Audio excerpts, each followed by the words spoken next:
Some folks think loneliness is just about being alone, but Silas McGraw knew better. It was about forgetting what it felt like to matter to another human being. After losing his wife and child to fever 3 years back, he'd retreated deep into the Colorado wilderness, convinced that solitude was safer than risking his heart again. But fate had other plans when he stumbled upon Clara Whitmore that sweltering July morning in 1847. She was fighting a broken wagon wheel in the blazing sun, determined and stubborn as a mule, when this grizzled mountain man stepped from the shadows. His blunt words shocked her. What he did next surprised them both. Their meeting would spark something neither expected in the harsh frontier. Two broken souls would discover that sometimes love finds you when you're not looking for it. But would their bond survive when Clara's dangerous past catches up with her? Before we jump back in, tell us where you're tuning in from, and if this story touches you, make sure you're subscribed, because tomorrow I've saved something extra special for you. The mountains of Colorado Territory had a way of stripping a man down to his essence, and Silas Grizzly McGraw had been stripped bare. 3 summers running. At 42, he carried the weathered look of someone who'd stared down nature's worst moods and lived to tell about it, though telling wasn't something Silas did much of anymore. His cabin sat tucked into a grove of towering pines, invisible to anyone who didn't know exactly where to look. He'd built it with his own hands, after the fever took Margaret and little Thomas, every log placed with the desperate precision of a man trying to build something permanent in a world that had proven everything could vanish overnight. The simple gold band that once graced his ring finger now hung from a leather cord around his neck, hidden beneath his buckskin shirt like a secret too painful to display, but too precious to abandon. Some mornings, when the light caught the cabin walls just right, he could almost hear Margaret humming while she kneaded bread, could almost see Thomas chasing that old hound dog around the clearing. But those moments passed quicker than mountain, a mist, leaving him with nothing but the steady rhythm of survival that had become his prayer. Silas rose before dawn most days, checking his trap lines and hunting the game trails that wound through the dense forest surrounding his sanctuary. He knew every rock, every stream, every deer path for 20 miles in any direction. The wilderness had become his scripture, each season teaching him lessons about endurance, patience, and the bitter truth that nothing lasted forever. Not the brutal winters that tested a man's resolve, not the brief summers that reminded him why living was worthwhile, and certainly not the people who made life worth the struggle. But on this particular July morning, something felt different in the air. Maybe it was the way the wind carried sounds from the valley below, or perhaps it was just the restlessness that sometimes seized a man who'd been alone too long with his thoughts. Whatever it was, it drew him from his usual routine toward the ridge that overlooked the narrow pass where the old trading route snaked between the mountains. That's where he first spotted the smoke. It wasn't the thick, dark column of a forest fire, or the steady grey ribbon of a well-tended hearth. This was the frustrated puff of someone fighting a losing battle with wet wood and precious little patience. Silas crouched behind a cluster of boulders, his practiced eye taking in the scene below. A single wagon sat canted at an awkward angle, its right rear wheel obviously busted. A woman, though from this distance he couldn't make out much more than her determined movements, was wrestling with what appeared to be a broken axle. Even from 100 yards away, he could see the set of her shoulders spoke of pure, stubborn resolve. She'd shed her bonnet in the heat, and her dark hair had escaped whatever pins held it, creating a wild halo around her head as she worked. Every few minutes she'd stop, wipe her face with her sleeve, and survey her predicament with the kind of careful assessment that told Silas this wasn't some helpless city woman expecting rescue. This was someone who understood the hard mathematics of frontier survival. Figure it out yourself or face the consequences. For nearly an hour he watched her work. She tried leveraging the wagon with a branch that snapped under the weight. She attempted to dig out rocks from under the broken wheel with her bare hands until her knuckles bled. When that failed, She sat back on her heels and stared at the problem with an expression that mixed frustration with calculation, never once calling for help that wasn't coming. Something about her refusal to quit stirred memories Silas had tried to bury along with his wedding ring. Margaret had possessed that same stubborn streak, that same refusal to accept defeat even when circumstances seemed hopeless. It was what had convinced her to marry a rough trapper and follow him into the wilderness, and it was what had kept her fighting the fever right up until her last breath. The woman below was fighting her own battle now, and despite every instinct that screamed at him to remain hidden, to preserve the solitude that had become his armor against further loss. Silas found himself moving down the slope. She heard his approach. Her hand moved instinctively toward what he presumed was a concealed weapon, and her body tensed with the wariness of someone who'd learned not to trust strangers. Smart woman. The frontier was littered with the bones of folks who'd been too trusting. "Easy there," he called out, raising his hands to show they were empty. Just a neighbor offering help. Up close, she was younger than he'd expected, maybe 25 or so, with the kind of beauty that suggested she hadn't been born to this hard life. Her dress, though dusty and sweat-stained, was well made from good fabric. Her hands were soft, despite the fresh scrapes from her wagon repairs. This was a woman with a story, someone who'd chosen the frontier rather than been born to it, but it was her eyes that stopped him cold. They held depths he recognized, the kind of shadows that came from seeing too much, losing too much, carrying burdens too heavy for someone her age. They were eyes that had looked into darkness and refused to blink. "I can smell your sweat, woman," he said, the words coming out more blunt than he'd intended. It was true enough. The July heat had her working up a considerable lather, but he immediately regretted the crude observation. She stiffened, clearly prepared to deliver a sharp response, but before either of them could think better of it, something primal took over. Maybe it was the way her chin lifted in defiance, or the flash of fire in those wounded eyes, or simply the fact that he'd been alone too long with nothing but ghosts for company. Whatever it was, he stepped forward, cupped her face in his rough hands, and kissed her. It wasn't gentle or romantic. It was desperate and hungry and completely inappropriate. It tasted of salt and surprise and something electric that shot through him like lightning striking dry timber. For a moment that stretched longer than it should have, she kissed him back, her hands fisting in his shirt as if anchoring herself against a storm. Then reality crashed over them both. She pushed away, her hand flying to her lips, eyes wide, with shock and something else, something that wasn't entirely displeasure. He started, then stopped. There weren't words for what had just happened. No explanation that would make sense of the lightning that had passed between two strangers on a dusty trail in the middle of nowhere. "My name's Silas McGraw," he said instead, settling for the simple truth. "And I reckon you could use some help with that wheel." She studied his face for a long moment, as if trying to read his intentions in the lines carved there by weather and grief. Finally, she nodded. "Clara Whitmore," she replied, her voice steadier than he'd expected. "And yes, I could use the help." As he knelt beside the broken wagon, examining the damage with practiced hands, Silas couldn't shake the feeling that something fundamental had just shifted in his carefully ordered world. The wheel could be fixed.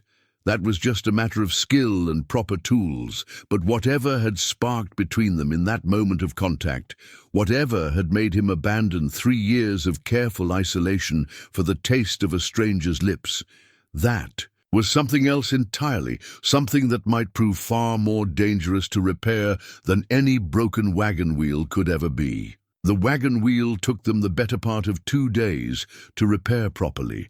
Silas had the tools and the know-how, but Clara insisted on learning every step of the process, her quick mind absorbing the lessons with an intensity that spoke of someone planning for a future where help might not be available. She worked alongside him without complaint, even when the mountain sun turned merciless and sweat stung the cuts on her hands. "You heading somewhere particular?" Silas asked on the second. Afternoon, as they fitted the new wheel onto the axle, he'd straightened with careful patience. Clara's hands stilled on the iron rim. "West," she said simply, "away from what was." It was the kind of answer that invited no follow-up questions, and Silas respected that. The frontier was full of people running from something. Debts, scandals, broken hearts, or worse.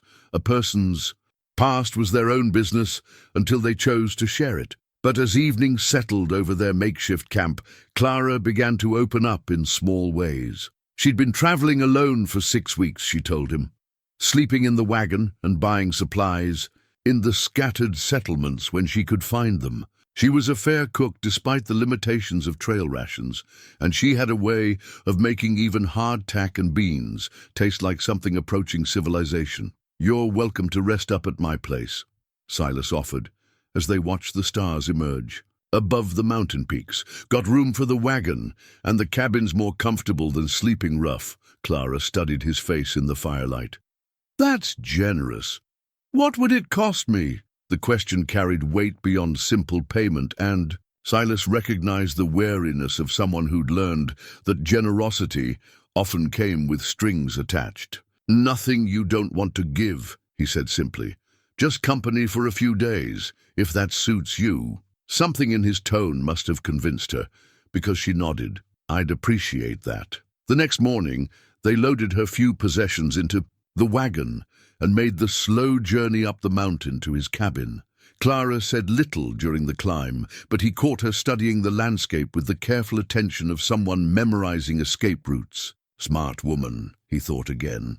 His cabin looked smaller, with another person in it, but Clara moved through the space with quiet efficiency, taking in the sparse furnishings and practical arrangements without comment. She set her worn leather Bible on the small table by the window, the only personal item she unpacked, and Silas caught a glimpse of pressed flowers and folded letters tucked between the pages before she closed it reverently. That first night, she woke screaming.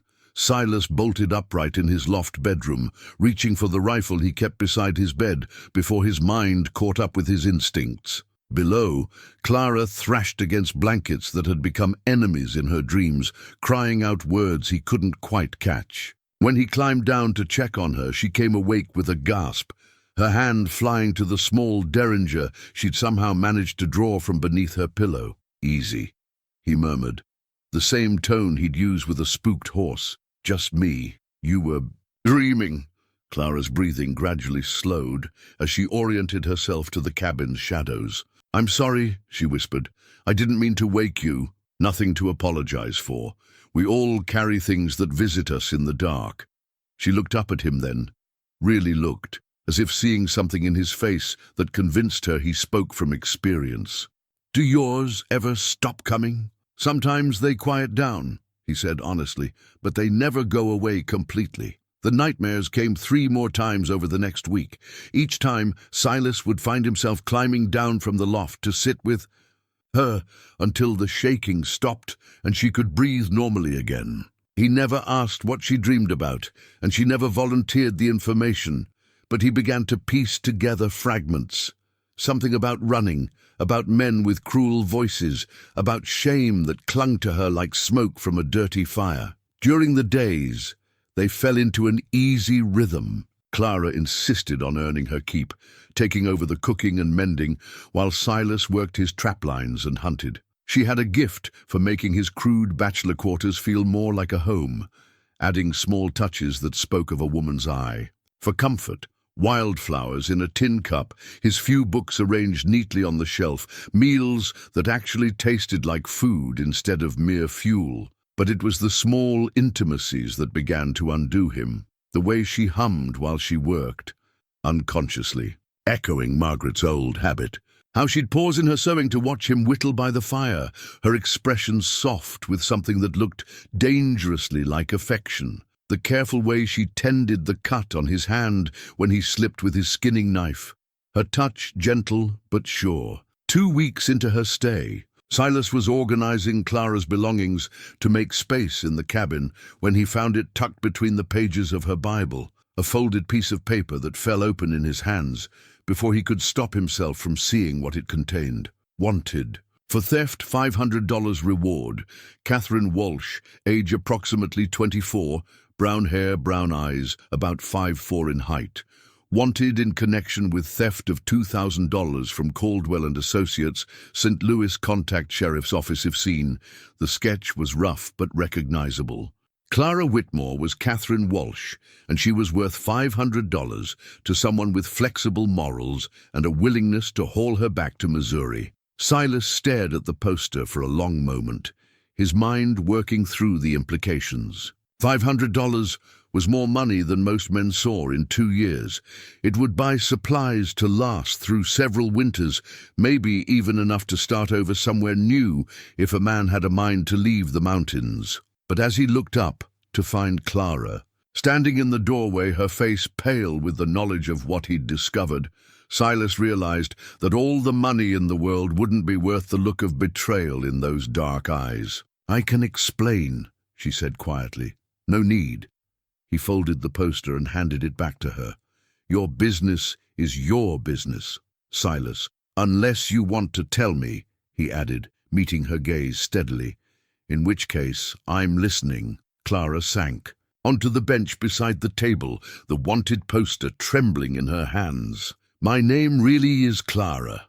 Clara Catherine Whitmore. I only used Catherine Walsh because it was my mother's maiden name, and I thought it might throw them off the scent." She took a shaky breath and began to speak, the words coming out in a rush as if she'd been holding them back too long. "She'd worked as a bookkeeper for Henry Caldwell's shipping business in St. Louis," she told him. "Good work, respectable work, the kind that let a woman support herself without depending on others. But Caldwell's son, William, had developed an unwelcome interest in her, following her home, making crude suggestions, cornering her when his father wasn't around. I tried to handle it quietly," she said, her voice barely above a whisper.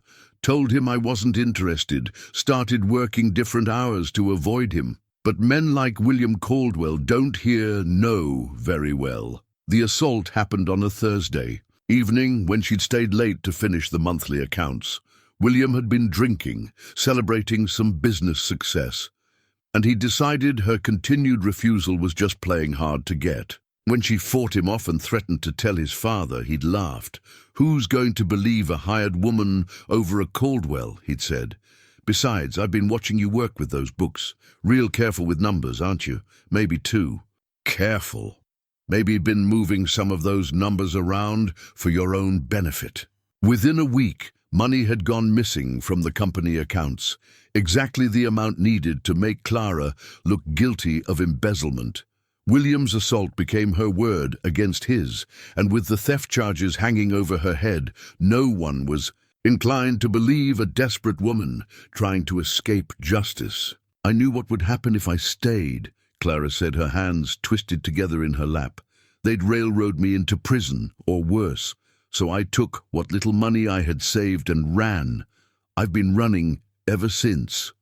Silas absorbed this information. In silence, his jaw tight with suppressed anger. He'd known men like William Caldwell, sons of privilege who took what they wanted and left others to pay the cost. The thought of such a man putting his hands on Clara, of frightening her so badly that she'd fled into the wilderness alone, made something dark and violent stir in his chest. "You believe me?" Clara asked, and there was such vulnerability in the question that it nearly broke his heart. "I believe you," he said simply. "Question is, what do you want to do about it?" Clara laughed, but there was no humor in the sound. "What can I do? It's my word against a wealthy man's son, and I'm the one with a price on my head. The best I can hope for is to disappear so completely that no one ever finds Catherine Walsh." "And Clara Whitmore?" Silas asked. "What happens to her?" For the first time since she'd begun her story, Clara's composure cracked completely. Tears spilled down her cheeks as she buried her face in her hands. "I don't know," she whispered. "I don't know if Clara Whitmore gets to have a future or if she just keeps running until there's nowhere left to run." Without conscious thought, Silas crossed the room and pulled her into his arms. She came to him easily, her face pressed against his chest as 3 weeks of held-back fear and loneliness finally found their outlet. He held her while she cried, one hand stroking her hair, the other rubbing gentle circles on her back. "Hey now," he murmured against the top of her head. "Nobody's taking you anywhere you don't want to go. Not while I'm breathing." Clara pulled back to look at him, her eyes red with tears, but also something that might have been hope. "You do. That hide someone the law wants?" "The law wants Catherine Walsh," Silas corrected.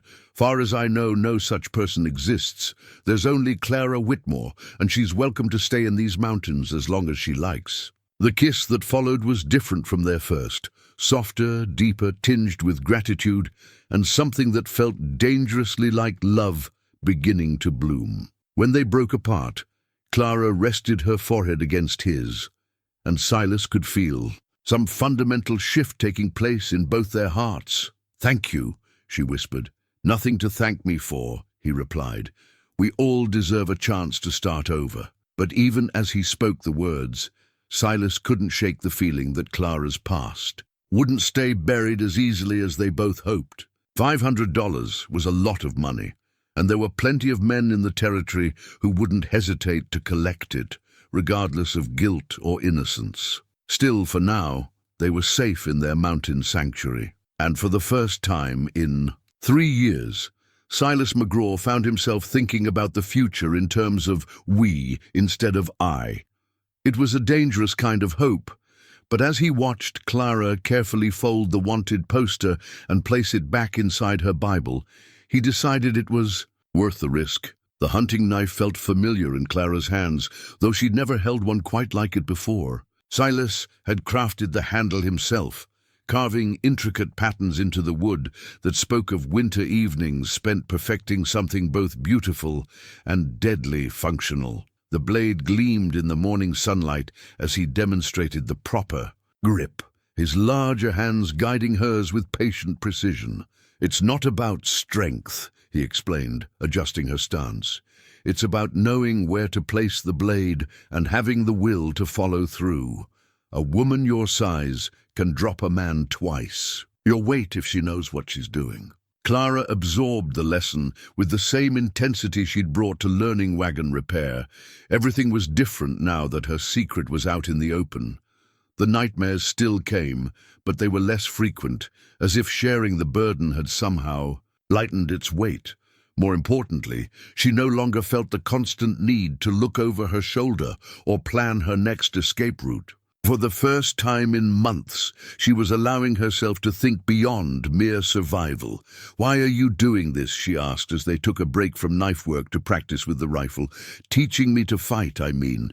You could have just let me hide here until I got restless enough to move on." Silas considered the question while he loaded cartridges, his movements automatic from years of practice. "Because hiding isn't living," he said finally. "And because I've got a feeling your past isn't done with you yet. Better to be ready for it than caught defenseless." The rifle lesson went better than knife work. Clara had steady hands and a good eye, and within an hour she could hit a man-sized target at 50 yards more often than not. Silas found himself remembering Margaret's complete inability to handle firearms. She'd flinched every time she pulled the trigger, and her shots had gone everywhere except where she'd aimed. The comparison should have felt disloyal, but instead it simply highlighted how different the two women were. Margaret had needed protection. Clara was learning to protect herself. "You're a natural," he said, as she placed 3 shots in a tight grouping on the bark target he'd carved into a distant pine. "Few more weeks of practice, and you'll be as good as any man in these mountains."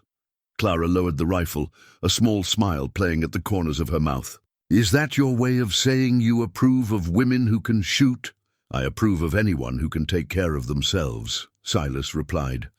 "Tends to make for better partnerships when both people bring something useful to the table." The word partnership hung in the air between them, carrying implications neither was quite ready to voice. They'd been careful around each other since the night she'd told him the truth, dancing around the growing attraction that sparked every time they accidentally touched or caught each other staring. Clara slept in the main room, while Silas kept to his loft, but the cabin felt smaller each night, charged with unspoken possibilities. The change came 3 days later, when Clara slipped on the wet rocks while fetching water from the stream. Silas heard her cry out and found her sitting in the shallow water, clutching her ankle with tears of pain and frustration streaming down her face. "Just twisted it," she said through gritted teeth when he knelt beside her. "Give me a minute and I'll be fine." But when she tried to put weight on the foot, her leg buckled immediately. Silas scooped her up without ceremony, ignoring her protests, and carried her back to the cabin. The ankle was already swelling, and by evening it had turned an impressive shade of purple. "Probably be a week before you can walk on that properly," Silas observed, as he wrapped the injury with strips torn from one of his old shirts. "Maybe longer." Clara leaned back against the pillows he'd arranged for her, frustration evident in every line of her body. "I'm sorry. I know I'm supposed to be helping around here, not laid up like an invalid." "You're not an invalid, you're hurt. There's a difference." Silas settled beside her on the narrow bed, close enough to check the bandage, but careful not to crowd her. "Besides, gives me an excuse to take care of you for a change." Something in his voice made Clara look up, really look, and she saw something in his eyes that made her breath catch. Without quite meaning to, she reached up and traced the scar that ran along his left temple, a memento from some long-ago accident. "Or fight, Silas," she whispered, and he leaned into her touch like a man starved for affection. The kiss that followed was inevitable, soft and questioning at first, then deeper as Clara's arms came up to circle his neck. This wasn't desperation or impulse like their first kiss had been. This was choice, deliberate and considered, and full of promise. When they broke apart, Silas rested his forehead against hers, his breathing unsteady. "Clara, I know," she said softly. "Me too." They talked through the night, sharing pieces of themselves they'd kept carefully guarded. Silas told her about his childhood in Kentucky, about learning to hunt and trap from his grandfather, about the war with Mexico where he'd served as a scout and learned that killing was sometimes necessary, but never easy. Clara spoke of her parents, both dead now, and her younger sister who'd married a banker and moved to California. She'd been alone in the world even before William Caldwell had destroyed her life, but somehow that made the sanctuary Silas offered feel even more precious. "I never thought I'd want this again," Silas admitted as dawn began to lighten the windows. "After Margaret and Thomas died, I figured that part of my life was over. Seemed safer that way." "Safer, maybe," Clara agreed, her head pillowed on his shoulder. "But not much of a life." "No," he said, pressing a kiss to the top of her head. "Not much of a life at all." The week of Clara's convalescence changed everything between them. Forced proximity became chosen intimacy as they learned each other's rhythms and habits. Clara discovered that Silas hummed while he cooked, old ballads he'd learned from his mother. Silas learned that Clara read voraciously, working her way through his small collection of books with an appetite that suggested long years of intellectual hunger. They played cards in the evenings, using dried beans for stakes, and Clara proved to have a talent for poker that made Silas laugh more than he had in years. She cheated outrageously, palming cards with the dexterity of a professional gambler, then batting her eyelashes innocently when he called her on it. "A woman has to use every advantage available to her," she said primly, dealing another hand. "From what was clearly a stacked deck, is that what you call it?" Silas grinned, watching her delicate fingers manipulate the cards with obvious skill. "And where exactly did a respectable bookkeeper learn to cheat at poker?" Clara's smile turned mysterious. "I may have had a more colorful past than my employment record suggests." It was on the 5th day that Running Wolf appeared. Silas heard the approach long before Clara did. His friend moved with the silence of his Cherokee ancestors, but there were signs for those who knew how to read them. A shift in the pattern of bird calls, the way the horses in the small corral lifted their heads and turned toward the tree line. By the time the lean, dark-skinned man emerged from the forest, Silas was already standing in the cabin doorway, rifle held casually but ready. "Brother," Running Wolf said in English, raising one hand in greeting. He was perhaps 50 years old, his face weathered by decades of outdoor living, his long black hair streaked with silver. He wore a mix of native and settler clothing. Buckskin, pants, cotton shirt, beaded vest that spoke of his heritage. "Been wondering when you'd show up," Silas replied, relaxing visibly. "Come in. There's coffee and someone I'd like you to meet." Running Wolf's dark eyes took in Clara with the quick assessment of someone long accustomed to evaluating strangers. She bore the scrutiny calmly, meeting his gaze directly without the nervous fidgeting many white women showed around Indians. "This is Clara," Silas said simply. "Clara, my friend Running Wolf, best tracker in the territory and about the only man I trust completely." "Ma'am." Running Wolf nodded respectfully, but his expression remained guarded. "Silas speak of you in town. Say he has guest." Clara felt a chill run down her spine. "You were in town?" "Gold Creek Trading Post," Running Wolf confirmed. "Many strangers there, men asking questions about woman traveling alone." The coffee cup slipped from Clara's suddenly nerveless fingers, shattering on the floor. Silas was beside her instantly, his hand on her shoulder, but his attention was focused on his friend. "What kind of questions?" he asked, his voice deadly. "And quiet. They have paper with drawing. Not good drawing, but close enough. Offer $20 for information." Running Wolf's expression hardened. "I tell them nothing, but others might talk." $20 was more than most men in Gold Creek. "Made in a month." Clara closed her eyes, feeling the walls of their mountain sanctuary beginning to crumble around her. "How many men?" Silas asked. "2 that I see. Maybe more. They have look of men who hunt people for money, bounty hunters." Clara had known this. Day would come, but somehow she'd allowed herself to hope that the vastness of the Western Territories might swallow Catherine Walsh completely. Now reality was intruding on the fantasy she and Silas had been building together. "We need to get her out of here," Silas said, already moving toward the gun rack. "Tonight, before they pick up the trail." "No." Clara's voice was steady despite the fear coursing through her veins. "I won't run anymore. I can't keep running forever." Both men turned to stare at her. Silas's face showed a mixture of admiration and exasperation, while Running Wolf looked openly skeptical. "Clara, these aren't lawmen," Silas said carefully. "They're bounty hunters. They don't care about guilt or innocence, just the reward money. If they take you back to Missouri, then I'll face whatever comes," Clara interrupted. "But I won't spend the rest of my life looking over my shoulder, and I won't drag you into danger because of my past." Silas knelt beside her chair, taking her hands in his. "You're not dragging me anywhere. This is my choice, too." "2 men, you say?" Clara asked Running Wolf, ignoring Silas for the moment. The Cherokee nodded. "Hard men. They carry many guns. Then we make sure they don't get a chance to use them," Clara said simply. She looked up at Silas, seeing her own determination reflected in his eyes. "You said I needed to learn to protect myself. I guess it's time to put those lessons to use." Running Wolf studied her for a long moment, then nodded slowly. "You have. A courage, woman. Courage and foolishness often look the same from outside. The difference is whether it works out or not," Clara replied with a small smile. Silas squeezed her hands gently. "If we're going to do this, we do it right. No unnecessary risks, no heroes. We plan it careful and execute it perfect." "I have some information about these men," Running Wolf offered. "Their names, their habits, and I know trails they don't. If you truly mean to make stand here, I help." Clara felt something loosen in her chest, not the fear, which remained sharp and present, but the terrible isolation that had defined her life since fleeing St. Louis. She wasn't alone anymore.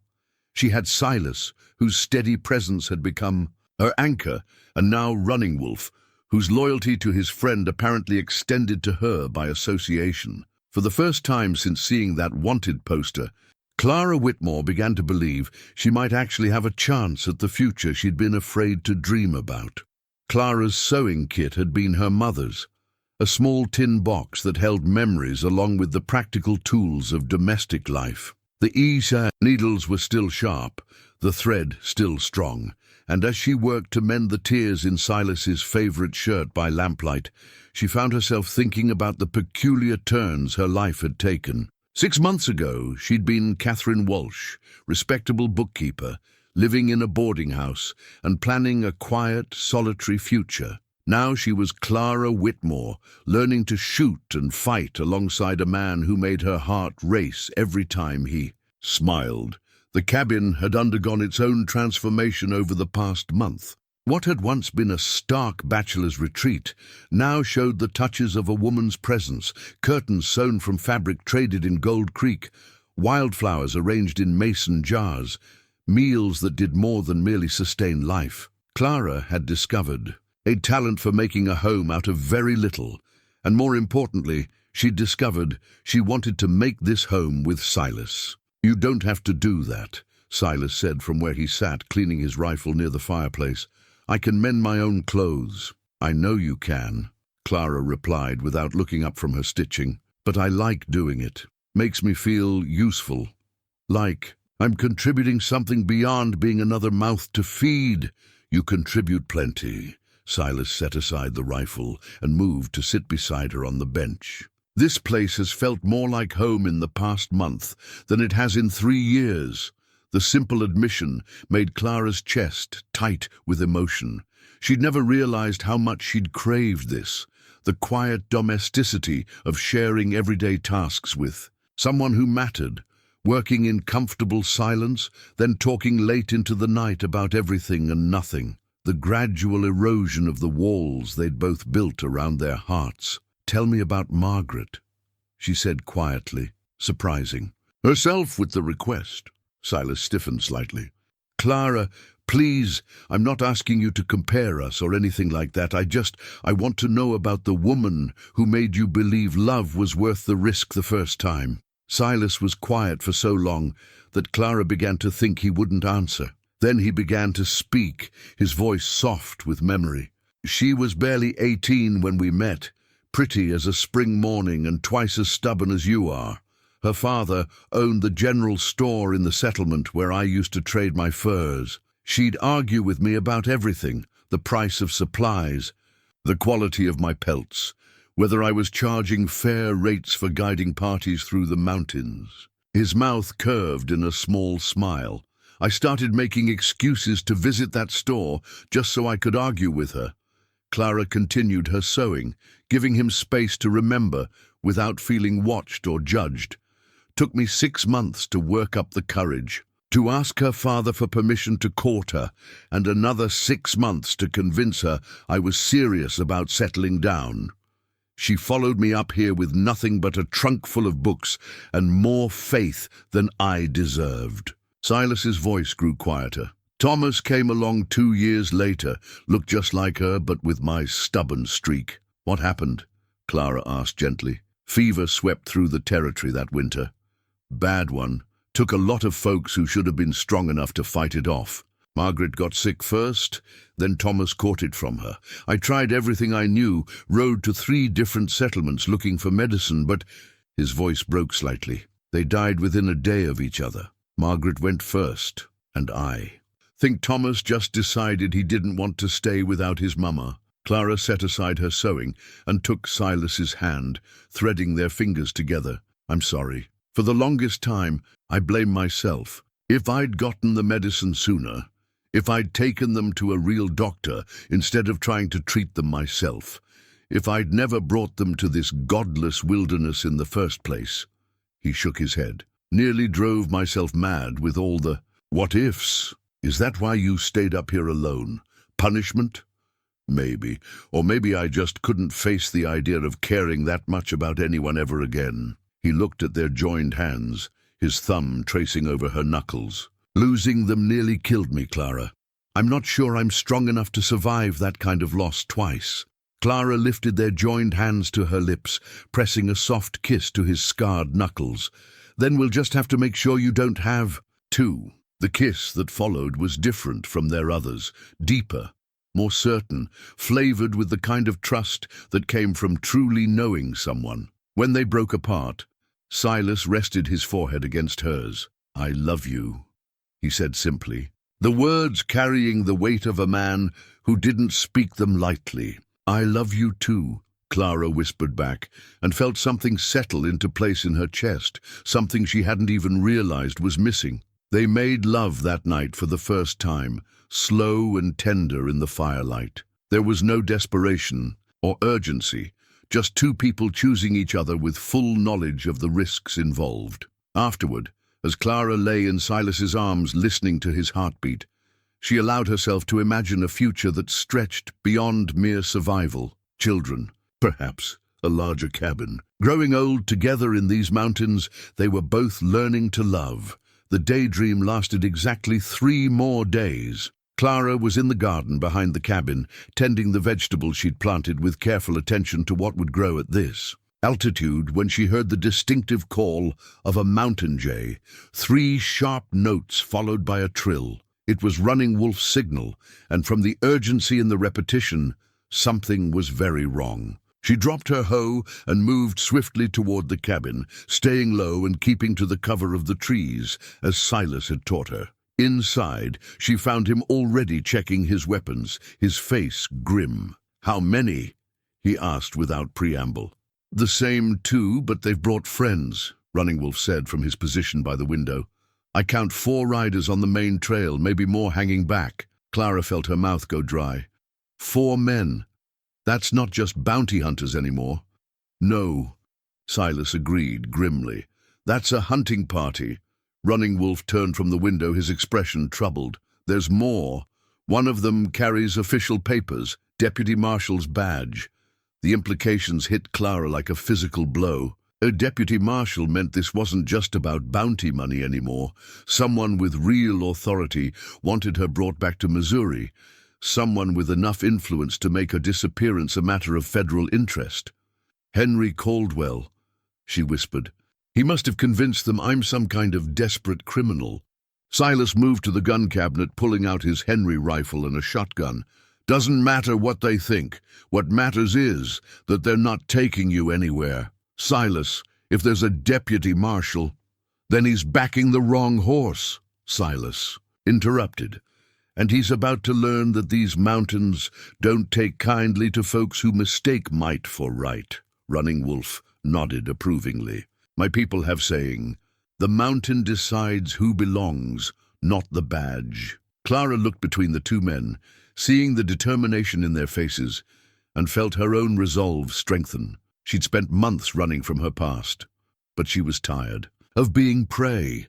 If Henry Caldwell wanted her badly enough to send federal marshals into the wilderness, then maybe it was time to discover exactly what he was so afraid she might say. "What do we do?" she asked, moving to collect her own rifle. "First, we find out exactly what they want," Silas said. "Maybe they'll be reasonable. And if they're not," Silas's smile was sharp as his hunting knife, "then we remind them that hospitality in these parts depends on good manners." Outside, the sound of approaching horses grew louder, mixed with the harsh voices of men accustomed to getting their way through intimidation. Clara checked her rifle one more time, making sure it was loaded and ready. Her hands were steady, she noticed with some surprise. The terrified woman who'd fled St. Louis was still there, but she was no longer in charge. "Whatever happens," she said quietly, "I want you both to know that these past weeks have been the happiest of my life." "Save the farewell speeches," Silas said, but his voice was gentle. "This isn't over yet." Running Wolf moved to the back window, positioning himself for a clear field of fire if things went badly. "They stop at Clearing Edge. Want to talk first?" A harsh voice called out from the tree line. "McGraw, we know you're in there, and we know you're harboring a fugitive. Send out Catherine Walsh, and nobody gets hurt." Silas moved to the front door, staying to one side in case someone decided to put a bullet through the wood. "Don't know anyone by that name," he called back. "But you're welcome to state your business like civilized men." "My business is federal law," came the reply.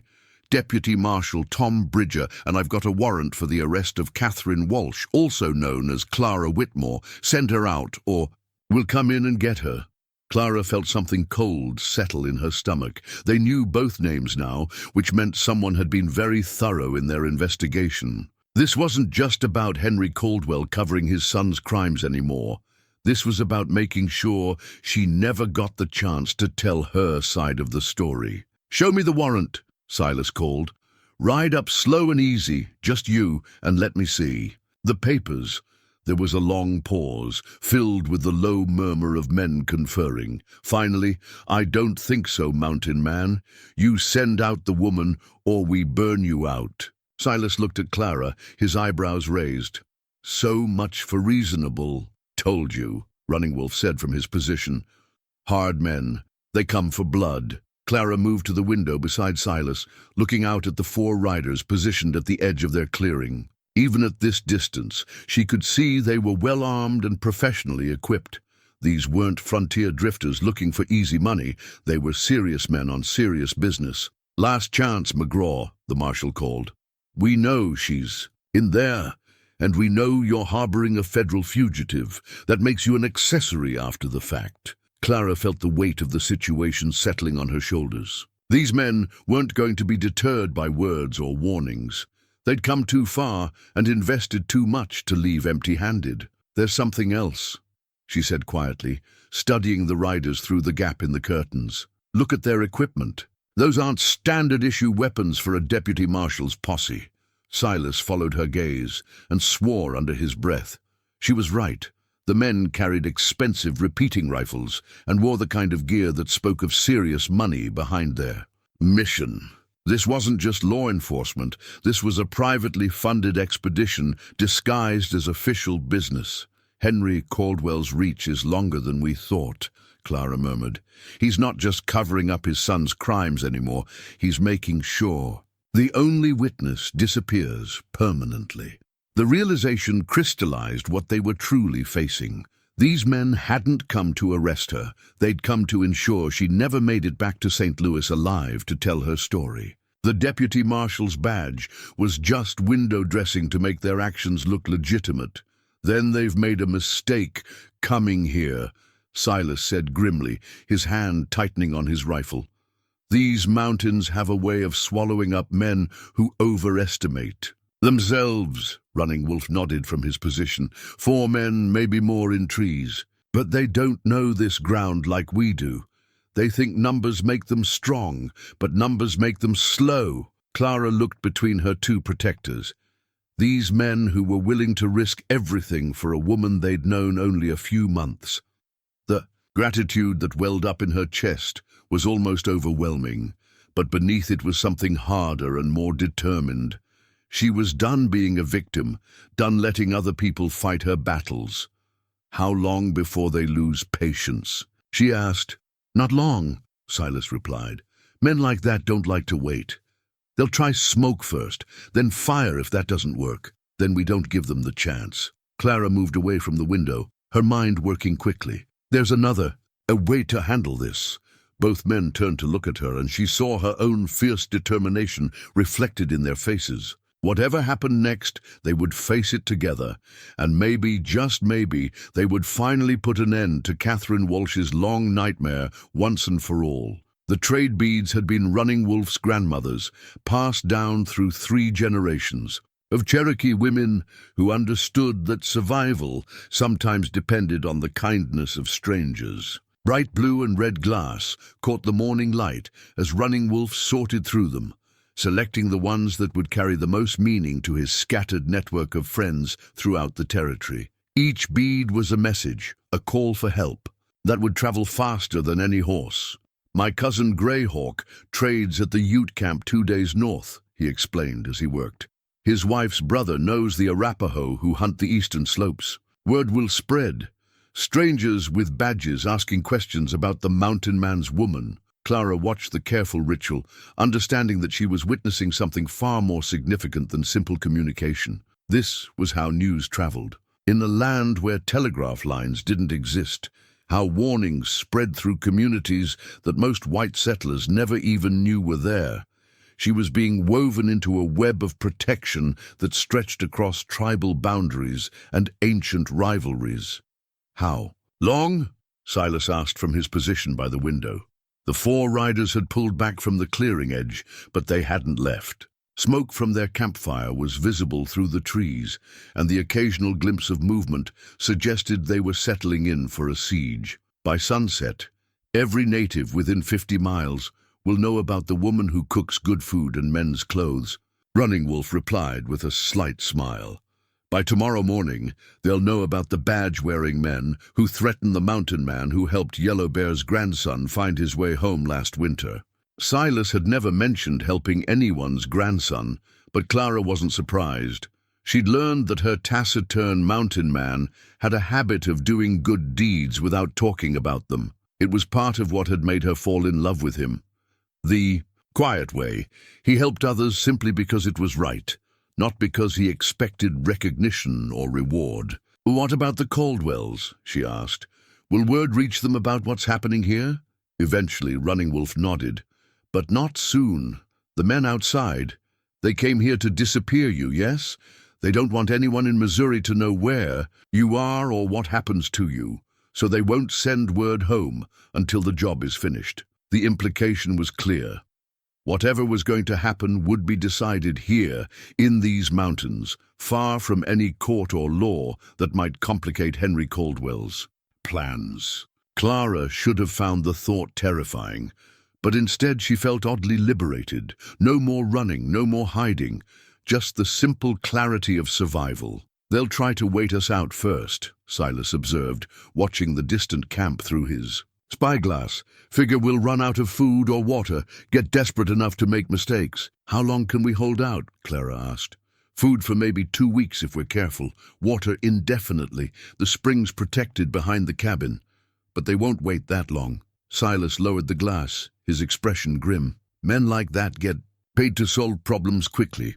They'll try something tonight." Clara nodded, accepting the assessment without flinching. The scared bookkeeper who'd fled St. Louis would have collapsed in terror at the thought of armed men hunting her through the darkness. But that woman had died somewhere along the trail west, replaced by someone harder and more determined.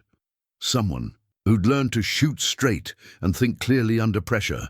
"Then we make sure they regret it," she said simply. The afternoon passed in careful preparation.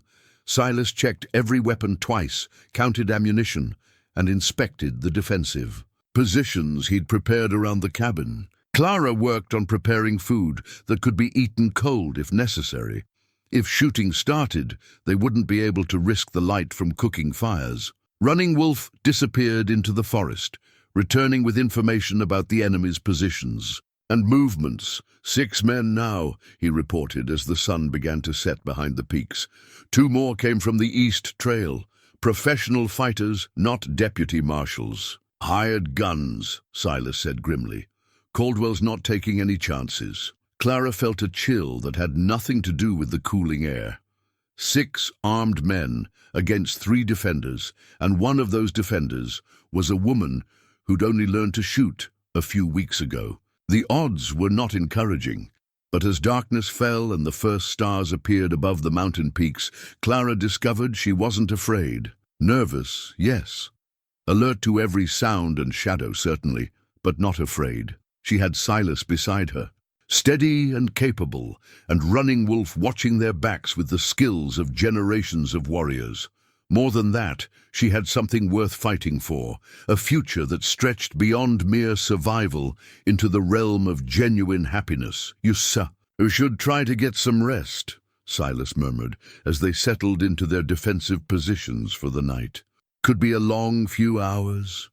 "So could you," Clara replied, checking her rifle for the 10th time. "When did you last sleep?" "Sleep's overrated," he said with a small smile. "Besides, I've got something worth staying awake for now." The simple declaration made Clara's chest tight with emotion. After years of believing she was alone in the world, she'd found not just love, but belonging. A place where she mattered, people who would fight for her, not because they were paid to or obligated to, but because they chose to. A stick cracked in the forest, too loud and too close to be natural. Running Wolf's soft whistle from his position near the creek confirmed what they all suspected. The waiting was over. "Here they come," Silas whispered, raising his rifle to his shoulder. Clara settled into her position behind the reinforced log barrier they'd built that afternoon, her finger finding the trigger of her Henry repeater. The weapon felt familiar now, an extension of her will rather than a foreign tool. Whatever happened next, she would face it as Clara Whitmore, not as a victim, but as a woman who'd chosen her ground and intended to hold it. The forest around them held its breath, and Clara found herself thinking of her mother's Bible, still sitting on the table inside the cabin. If she lived through this night, she would write a new chapter in that family history, not as someone who ran from trouble, but as someone who stood and fought for the right to exist on her own terms. A shadow moved between the trees, and Clara's finger tightened on the trigger. The battle for her future was about to begin. In the distance, coyotes began to howl, their voices carrying across the mountain valleys like a wild song of freedom. Clara smiled grimly as she sighted down her rifle barrel. She'd come to the wilderness, looking for a place to hide, but she'd found something far more valuable, a place worth defending. Let them come. She was ready. Margaret's locket felt heavier than it should have as Silas held it in his palm, the silver worn smooth by years of his thumb worrying over the engraved surface. Inside, 2 tiny photographs stared up at him, Margaret at 20, her hair arranged in the fashion of the day, and Thomas at 3, gap-toothed and grinning. For 3 years, this locket had been his anchor to grief, his excuse for keeping the world at arm's length. I used to talk to them, he admitted quietly. To Clara, as they sat together in the pre-dawn darkness, waiting for whatever the morning might bring. The attack they'd expected during the night hadn't come, leaving them all on edge and wondering what their enemies were planning. Every night I'd tell them about my day, ask them for guidance, like they were still here, just somewhere. I couldn't see. Clara's hand found his in the darkness, warm and alive and reassuringly present. That's not foolish, Silas.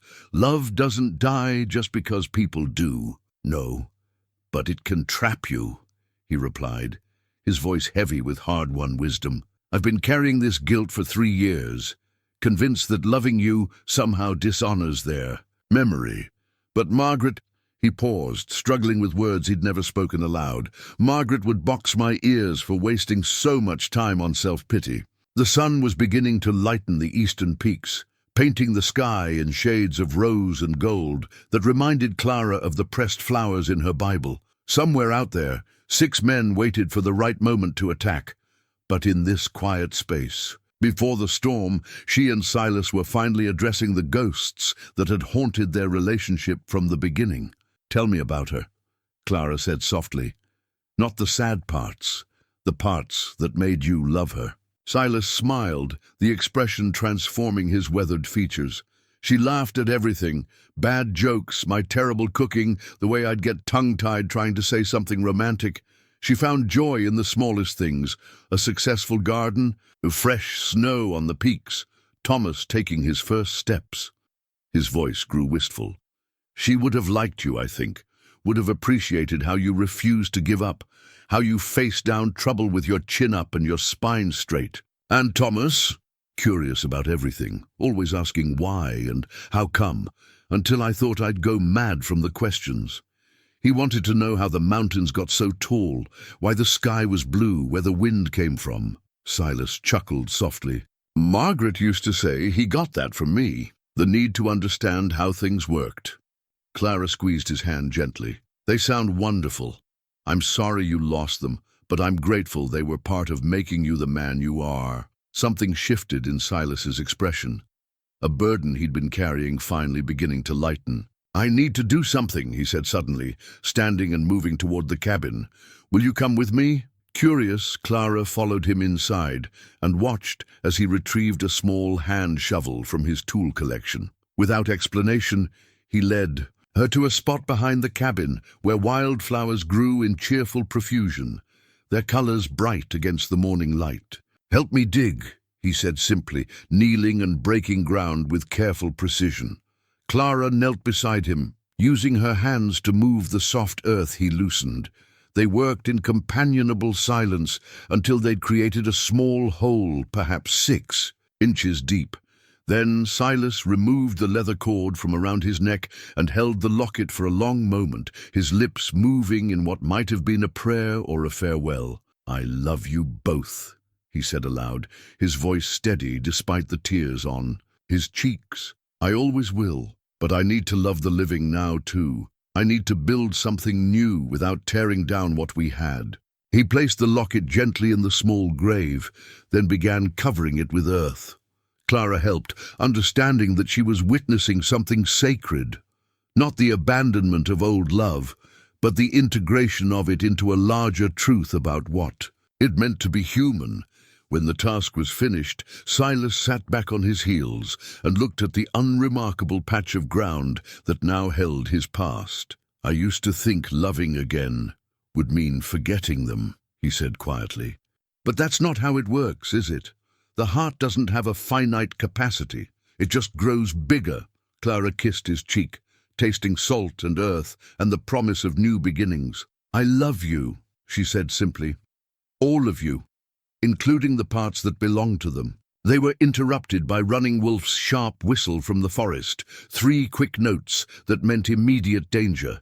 Both of them were on their feet and moving before the sound faded, grabbing weapons and taking positions with the smooth coordination of people who'd learned to work together under pressure.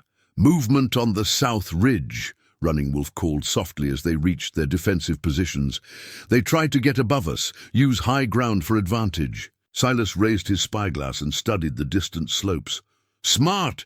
They can see our whole setup from up there. Maybe even get a clear shot at the cabin." He lowered the glass, his expression grim. "Time to even the odds. What do you have in mind?" Clara asked, checking her rifle with automatic precision. "We make them think we're where we're not," Silas replied, with a smile that was all teeth and no warmth. "Running Wolf, how long would it take to circle around behind them?" 2 hours if I go alone. 4 if I take her." The Cherokee nodded toward Clara. "Take me where?" Clara demanded. "You're not staying here while we go off and play soldiers," Silas said firmly. "If this goes bad, I want you somewhere safe." Clara's eyes flashed dangerously. "Safe? Silas McGraw, if you think I'm going to hide in a cave somewhere while you and Running Wolf risk your lives for my problems, you've got another think coming." "Clara, no." Her voice carried the same steel that had gotten her across half the continent alone. "These men came here for me. This is my fight as much as yours." Running Wolf looked between them with obvious amusement. "She has warrior's heart," he observed. "Shame to waste it on hiding." Silas studied Clara's face, seeing the determination there, the refusal to be protected at the cost of others' safety. Slowly he nodded. "All right, but we do this smart, not heroic, no unnecessary risks." "Agreed," Clara said immediately. "What's the plan?" For the next hour, they prepared for what amounted to a tactical chess match played out across miles of wilderness. Using mirrors and reflected sunlight, they would create the illusion of activity around the cabin, while actually positioning themselves to attack the enemy from unexpected directions. It was risky, complicated, and dependent on perfect timing. It was also their best chance of survival. As Clara followed Running Wolf into the forest, moving with the silent efficiency she'd learned over weeks of hunting lessons, she thought about the symbolic burial they'd just completed. Silas had finally laid his ghosts to rest, choosing the future over the past. Now it was her turn to prove worthy of that choice. Behind them, the empty cabin waited in the morning sun, looking peaceful and vulnerable, but appearances could be deceiving in the wilderness, and Clara Whitmore was done being anyone's victim. The hunt was about to begin, and for the first time since fleeing St. Louis, she intended to be the hunter rather than the prey. The bank draft was crumpled and stained with what looked like coffee, but the numbers were still clearly visible when Clara found it in Jake Morrison's saddlebags. $5,000. Not the $2,000 she'd allegedly stolen, not even the $500 bounty she'd seen on her first wanted poster. $5,000 for one woman who'd witnessed the wrong crime at the wrong time. She crouched behind the fallen log. where Morrison had taken his final rest, his unseeing eyes staring up at the mountain sky. The smell of gunpowder still hung in the air from the brief, violent skirmish that had ended with 2 bounty hunters dead and the others retreating deeper into the forest. But instead of feeling relief, Clara felt a growing dread as she studied the official-looking document in her hands. "Silas," she called softly, her voice tight with a fear that had nothing to do with the remaining gunmen. "You need to see this." He appeared beside her with the silent efficiency that still amazed her, taking the paper from her trembling fingers and scanning its contents. His face darkened as he read, understanding the implications as quickly as she had. 5,000, he said grimly. "That's not bounty hunter money anymore. That's assassination money." Clara nodded, her throat tight. "And look at the signature." At the bottom of the draft, in flowing script, was written, "Payment authorized by H. Caldwell per agreement with Deputy Marshal T. Bridger." Below that, in different handwriting, was a note that made Clara's blood run cold. "Bring proof of death. No witnesses." "Jesus," Silas breathed. "They weren't planning to take you back alive." The pieces clicked together in Clara's mind with horrible clarity. Henry Caldwell hadn't just been covering up his son's assault, he'd been eliminating the only witness to something far worse. The memory came flooding back, details she'd buried in the trauma of that awful night 6 months ago. "I saw him kill someone," she whispered, the words coming out in a rush. "That night, before William, before he attacked me. I was working late, and I heard voices from Mr. Caldwell's office. Angry voices. I thought it was just a business disagreement. So I kept working.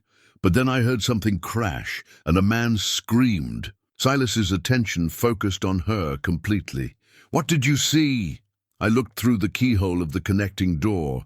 Henry Caldwell was standing over Thomas Brennan, one of his business rivals.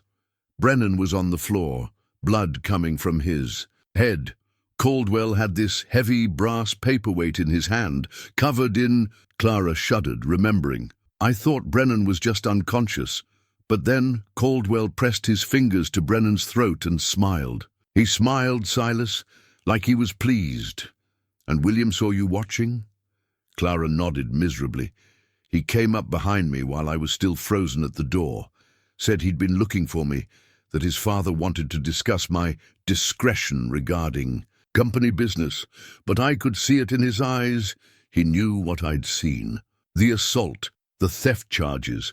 It was all to discredit me, so that if I ever tried to tell anyone about the murder, they could point to my criminal record and say I was lying to save myself." Running Wolf materialized from the forest, silent, as morning mist. Other men retreat to high camp. They regroup, plan new attack. His dark eyes took in the dead bounty hunter and the paper in Silas's hands. "But this changes things, yes?" "This changes everything," Silas confirmed, showing him the backdraft. "Clara's not just a witness to assault. She's the only person who can connect Henry Caldwell to murder." "Thomas Brennan," Clara said suddenly, memory sharpening with adrenaline. "He disappeared right after that night. The newspapers said he'd gone on a business trip to California, but he never left St. Louis," Silas finished grimly. "Caldwell killed him and made it look like he'd just moved away." The scope of Henry Caldwell's crimes was staggering. Not just rape and fraud, but premeditated murder, followed by an elaborate conspiracy to eliminate the only witness. Clara understood. Now why the bounty on her head had grown so large, why federal marshals were involved, why professional killers had been hired to hunt her down in the wilderness. "We need to get word back to St. Louis," she said, her mind racing. "If people knew what really happened to Thomas Brennan, who would believe us?" Silas asked reasonably. "We're 3 people living in the middle of nowhere, and one of us is a wanted fugitive. Caldwell has money, influence, bought judges. Our word against his isn't going to be enough. Then what do we do?" It was Running Wolf who answered, his voice thoughtful. "My grandmother used to say, when you cannot win with strength, win with truth. But truth must have teeth to bite." Clara looked at him questioningly. "Evidence," he explained. Proof that cannot be bought or intimidated, something that forces truth into sunlight where it cannot hide. Silas studied the bank draft again, his expression calculating. This is a start. Official authorization to kill an American citizen, signed by both Caldwell and a federal marshal. But we need more. Morrison's other papers, Clara said suddenly. He was careful about documenting everything. Bounty hunters always are, in case they need to prove their legal right to the reward.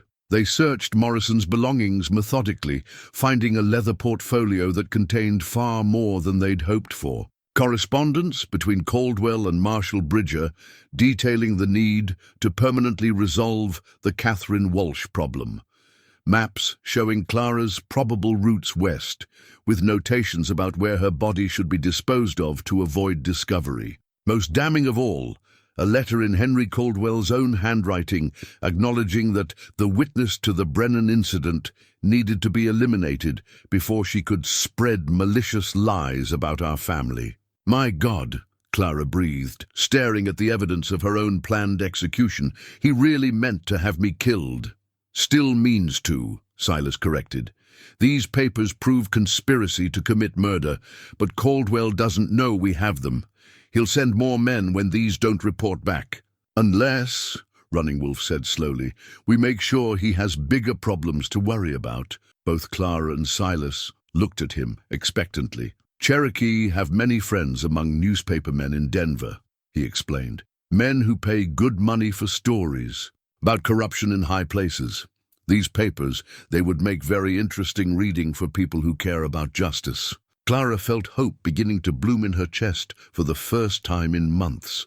If the story broke in Denver, it would spread to other cities. Even if Caldwell tried to suppress it in Missouri, too many people would know the truth. More than that, Silas added, his strategic mind working. Once this becomes public knowledge, Caldwell loses his main weapon, secrecy. He can't have you killed to silence you if everyone already knows what you witnessed. The sound of distant gunfire interrupted their planning, reminding them that 4 armed men were still somewhere in the forest, probably regrouping for another attack. But for the first time since this ordeal began, Clara felt like they might actually have a path to victory. First, we survive the next few hours, Silas said, checking his rifle. Then we figure out how to destroy Henry Caldwell, using his own greed against him. Clara nodded, tucking the most important documents inside her shirt. And if we don't survive, then you make sure these papers get to Denver, Running Wolf said simply.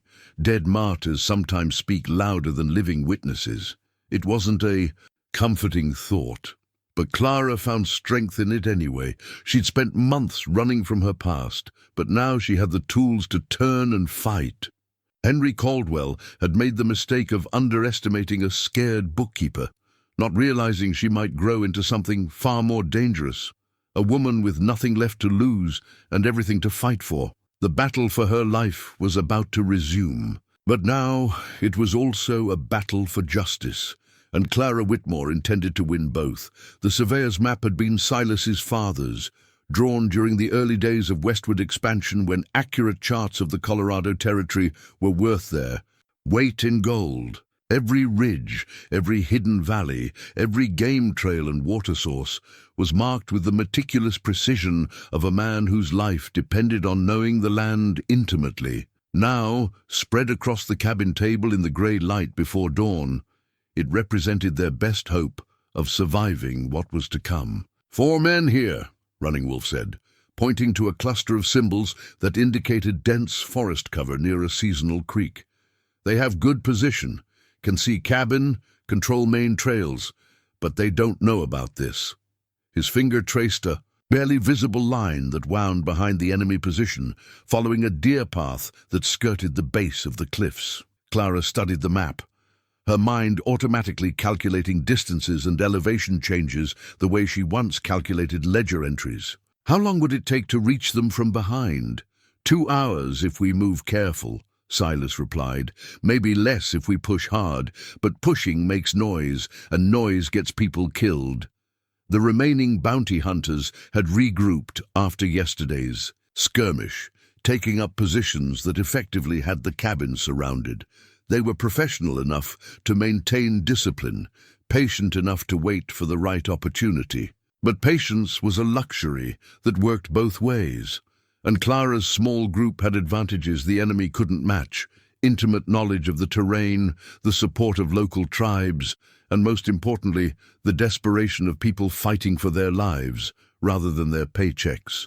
"The letter needs to reach Denver regardless of what happens here," Clara said, touching the oilskin packet where they'd sealed the evidence of Henry Caldwell's crimes. "Even if we don't, if things go badly, people need to know the truth." "Running," Wolf nodded solemnly. "My cousin Greyhawk waits at the old trading post. If we don't return by sunset tomorrow, he carries the papers to Denver himself. Your story will be told, Clara Whitmore." The simple promise carried more weight than any, oath sworn on a dozen Bibles. Clara had learned that Running Wolf's word was absolute. When he said something would be done, it would be done, regardless of personal cost. The knowledge that her testimony would survive even if she didn't provided a strange sort of peace. "There's something else," Silas said quietly, his finger tracing defensive positions on the map. "Once we do this, once we go after them instead of just defending, there's no going back. They'll know we're not just hiding anymore, we're hunting. It changes the whole nature of the fight." Clara met his eyes steadily. "Good. I'm tired of being prey." The transformation in her still amazed him sometimes. The frightened woman who'd struggled with a broken wagon wheel had evolved into someone who could plan military tactics with calm precision. Not because she'd become hard or callous, but because she'd finally found something worth fighting for. Not just her life, but her right to live it on her own terms. They spent the morning in meticulous preparation, checking every weapon, counting ammunition, discussing contingencies for a dozen different scenarios. Clara cleaned her rifle with the careful attention of someone who understood that mechanical failure could mean death. The weapon had become familiar in her hands, no longer a foreign tool, but an extension of her will. "Remember," Silas said, as they made final preparations to leave the cabin, "we're not trying to be heroes. We go in quiet, hit them hard and fast, then get out. No unnecessary risks." "What about the marshal?" Clara asked. "He's the one with official authority. If we kill him, we become outlaws," Silas finished. "I know, but he stopped being a lawman the minute he took Caldwell's money to commit murder. Far as I'm concerned, he's just another hired gun with a fancy badge." Running Wolf emerged from the forest with his face painted in traditional Cherokee war colors, red and black stripes that transformed his weathered features into something primal and dangerous. He carried his grandfather's war club alongside more modern weapons, honoring old traditions while embracing practical necessities. "It's time," he said simply. Clara kissed Silas deeply before they left the cabin, pouring all her love and fear and hope into the contact. It might be the last time they had such a moment, and she wanted him to carry the memory of it into whatever came next. "I love you," she whispered against his lips. "I love you too," he replied. "And we're going to get through this. We're going to build that life we talked about." Clara nodded, drawing strength from his certainty. "A bigger cabin, maybe some children." "Definitely children," Silas agreed with a smile that held all the warmth of summer sunlight. "Little ones who'll grow up free because their mother was brave. Enough to fight for that freedom." They moved out in single file, Running Wolf leading with the silent grace of his ancestors, Silas covering the rear with the tactical awareness of his military experience, and Clara between them, no longer the protected but an equal partner in their small army. The morning air was crisp with the promise of autumn, and somewhere in the distance an eagle screamed its wild call across the peaks. The approach took longer than expected. Every few hundred yards, Running Wolf would stop and listen, reading signs in the forest that were invisible to white eyes. Twice he led them in wide detours around areas where the enemy might have posted sentries. Once he pointed out disturbed ground where someone had passed recently, adjusting their route to avoid walking into an ambush. As they drew closer to the enemy position, Clara felt the familiar pre-battle calm settling over her. Her breathing slowed, her senses sharpened, and the constant chatter of worry in her mind quieted to a focused stillness. She'd discovered over the past weeks that she possessed an unexpected talent for violence when it was necessary, not because she enjoyed it, but because she refused to be defeated by it. "There," Running Wolf whispered, pointing through a gap in the trees. Clara could see them now, 4 men positioned among the rocks and trees with clear sight lines toward the cabin. They looked relaxed, confident in their superior numbers and firepower. One was even smoking a pipe, the sweet tobacco scent drifting on the morning air. They were professionals, but they were also complacent, assuming they were hunting frightened civilians rather than facing opponents who'd learned to think tactically. That complacency was about to cost them everything. Silas hand signaled the attack plan they'd rehearsed, and Clara nodded her understanding. She would take the leftmost position, targeting the pipe smoker who seemed to be in command. Silas would handle the 2 men in the center, while Running Wolf dealt with the sentry. On the right flank, simultaneous shots, then rapid repositioning to avoid return fire. Simple, brutal, effective. Clara settled into firing position behind a fallen log, sighting down her rifle barrel at the unsuspecting man 70 yards away. Her hands were steady, her breathing controlled, her mind clear of everything except the necessity of what she was about to do. These men had come to kill her, had taken money to murder an innocent woman, to cover up crimes that included rape and murder. They deserved whatever happened next. The morning was so quiet she could hear her heartbeat in her ears. A hawk circled overhead, riding the mountain thermals with effortless grace. Somewhere in the distance, a stream chuckled over stones worn, smooth by centuries of patient water. Then Silas's whistle cut through the silence, 3 soft notes that meant execute. Clara squeezed the trigger, felt the rifle buck against her shoulder, saw her target pitch forward with a surprised grunt. Around her, Running Wolf's ancient war club crushed a skull, while Silas's Henry rifle spoke twice in rapid succession. The attack was over in seconds, professional and decisive. But as they moved to secure the area, Clara discovered something that chilled her more than the morning air.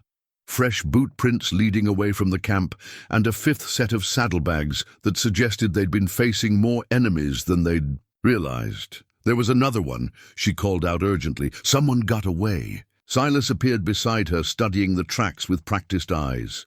Left maybe an hour ago, before we attacked. Could have been carrying word back to whoever's paying for this operation. Or bringing reinforcements, Running Wolf added grimly, examining the abandoned equipment. Look, Army surplus ammunition, professional-grade weapons. This was bigger operation than we thought. Clara felt the victory of their successful ambush evaporate like morning mist. They'd won this battle. But the war was far from over. Henry Caldwell had invested too much money and taken too many risks to give up now. If anything, the deaths of his hired killers would only make him more desperate to silence the only witness to his crimes. How long before more men arrive? She asked. Depends how far they have to travel, Silas replied, already thinking ahead. Could be days, could be weeks. But they'll come. Caldwell can't afford to let this go.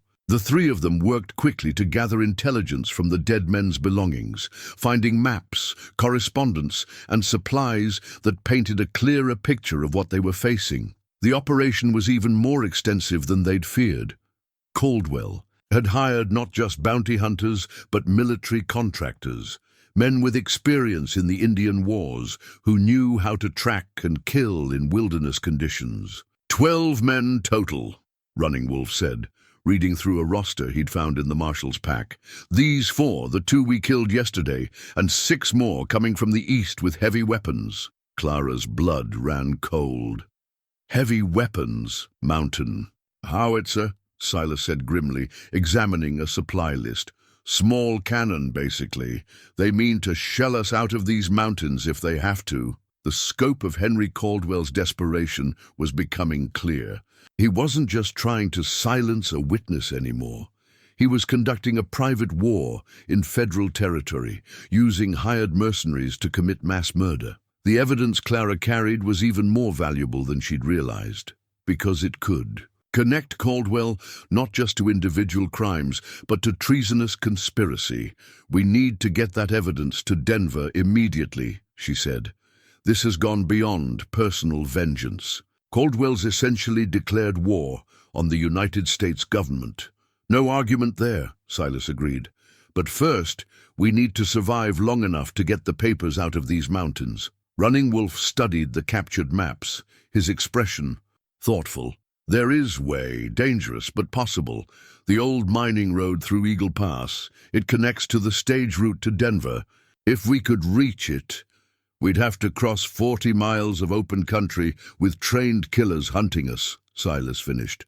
"And that's assuming the pass isn't already blocked." "Then we make sure it's not blocked," Clara said with quiet determination. "And we make sure Henry Caldwell learns what happens when you underestimate someone with nothing left to lose." The plan they developed over the next hour was audacious to the point of madness, but it had the virtue of being completely unexpected. Instead of running from their pursuers, they would circle back and attack the main force before it could establish positions around the cabin. Hit-and-run tactics, using their knowledge of the terrain to offset the enemy's superior numbers and firepower. "It's suicide," Silas said bluntly after they'd worked out the details. "Maybe," Clara agreed, "but it's suicide with a purpose, and it's better than waiting here to be slaughtered like sheep." As they prepared to abandon the cabin that had become home, Clara took one last look around the space where she'd found love and learned to fight for it. The simple furniture, the books on the shelf, the wildflowers she'd arranged just yesterday, all of it would probably be destroyed in the coming battle, collateral damage in Henry Caldwell's war against truth. But the important things, the love, the courage, the determination to build something better, those would survive regardless of what happened to wood and stone. "Ready?" Silas asked, shouldering his pack. Clara nodded, checking her rifle one final time. "Let's go remind Henry Caldwell why he should have left well enough alone." They disappeared into the forest like ghosts, leaving behind only an empty cabin and the promise of a reckoning that was long overdue. Silas's spyglass had served him well during his army scouting days, and it served him even better now as he studied the enemy column winding its way up the mountain trail. Through the precision ground lenses, he could see details that would have been invisible to the naked eye. The military bearing of the mercenaries, the professional way they maintained spacing and cover, the small wheeled cannon being hauled by a team of mules. "Professional soldiers," he murmured to Clara, who lay beside him on the rocky outcrop overlooking the approach route. "Not bounty hunters or hired thugs. These men have seen real combat." Clara peered through her own field glasses, counting the enemy force with the methodical precision she'd once applied to ledger books. "I make it 8 men, plus the artillery crew, all heavily armed." She paused, studying their movement patterns. "But they're being careful, too careful. They're afraid of ambush." "Good," Running Wolf said from his position, watching their back trail. "Fear makes men slow, makes them hesitate. We use their caution against them." The plan they'd developed was simple in concept, but demanded perfect execution. They would hit the column from 3 different positions simultaneously, creating confusion and panic in the narrow confines of the mountain trail. The key was timing. If they struck too early, the survivors would have room to maneuver and reorganize. Too late, and the enemy would reach the wider valley where their superior numbers could be brought to bear effectively. Clara checked her rifle for the 3rd time in 10 minutes, a nervous habit she'd developed during their weeks of preparation. The weapon felt familiar in her hands now, no longer the foreign tool it had once been, but an extension of her will. She'd become deadly accurate with it, a fact that still surprised her sometimes. The timid bookkeeper who'd fled St. Louis would never have imagined herself capable of planned violence, but that woman had died somewhere along the trail to becoming Clara Whitmore. Remember, Silas said quietly as they prepared to move to their firing positions. "We're not trying to kill them all. We just need to break their cohesion, scatter them enough to create gaps we can exploit." "And if they don't scatter?" Clara asked. "Then we run like hell and hope we're faster than they are," he replied with grim humor. The waiting was the hardest part. Clara lay motionless behind the fallen tree trunk that would serve as her cover, watching the enemy column approach, with the measured pace of professionals who knew their business. Her mouth was dry despite the cool mountain air, and she could feel her heartbeat strong and steady in her ears. This was it, the moment that would determine whether she lived to see justice done or died as just another victim of Henry Caldwell's ambition. Through her field glasses, she could see the man she took to be the column's leader, a weathered veteran with sergeant's stripes on his faded uniform jacket. He rode at the front of the formation, his eyes constantly scanning the terrain, ahead for signs of danger. Behind him came the main body of mercenaries, their weapons held ready, their formation tight enough to provide mutual support, but loose enough to avoid presenting a concentrated target. The mountain howitzer brought up the rear, its bronze barrel gleaming dully in the afternoon sunlight. 2 men walked alongside the weapon, while 4 more guided the mule team, hauling it up the steep trail. Clara had never seen artillery used in combat, but she understood its purpose, to reduce the cabin and its surroundings to kindling if conventional. Assault failed. The thought of that small cannon destroying the home she'd built with Silas filled her with cold anger. Henry Caldwell had already taken so much from her, her reputation, her security, her ability to live openly under her own name. Now he wanted to destroy the sanctuary where she'd found love and learned to fight back. The sheer arrogance of it was breathtaking. A hawk screamed somewhere overhead, and Clara took it as an omen. She was no longer prey. She was the hunter. Now, and it was time to prove it. The signal came as the enemy column reached the designated kill zone, a narrow section of trail where the mountain slope fell away sharply on one side and rose steeply on the other. Silas's whistle was barely audible above the wind, but Clara heard it clearly and squeezed her trigger in the same instant that Running Wolf's rifle cracked from across the ravine. Her target, one of the artillery crew, pitched sideways off the trail, his scream echoing off the canyon walls. Around her, chaos erupted as disciplined soldiers suddenly found themselves under attack from multiple directions. Horses reared and plunged, men shouted contradictory orders, and the tight formation began to dissolve into individual struggles. For survival, Clara worked the lever of her Henry rifle with smooth precision, sending shot after shot into the confusion below. She wasn't trying for careful aim now. The goal was to maintain pressure, to keep the enemy from regrouping and identifying her position. Brass cartridge cases ejected in golden arcs, and the smell of gunpowder began to fill the thin mountain air. A bullet splinged off the rock beside her head, reminding her that she was taking fire as well as giving it. The enemy had spotted her muzzle flashes and were returning fire with professional competence despite their initial surprise. Clara rolled sideways, found new cover behind a boulder, and continued shooting. Across the ravine, Running Wolf's position was marked by steady rifle fire and the occasional war whoop that seemed to unnerve the mercenaries more than bullets did. The Cherokee was using his grandfather's tactics, making himself seem like a larger force through noise and rapid movement between firing positions. Silas had positioned himself where he could cover the trail both above and below the kill zone, preventing the enemy from escaping or receiving reinforcements. His rifle spoke with methodical precision, each shot carefully aimed and devastatingly effective. Clara could see bodies scattered along the trail where his bullets had found their marks. But the enemy was adapting quickly, as professional soldiers do. The surviving sergeant had taken cover behind the howitzer and was shouting orders that gradually brought discipline back to his scattered men.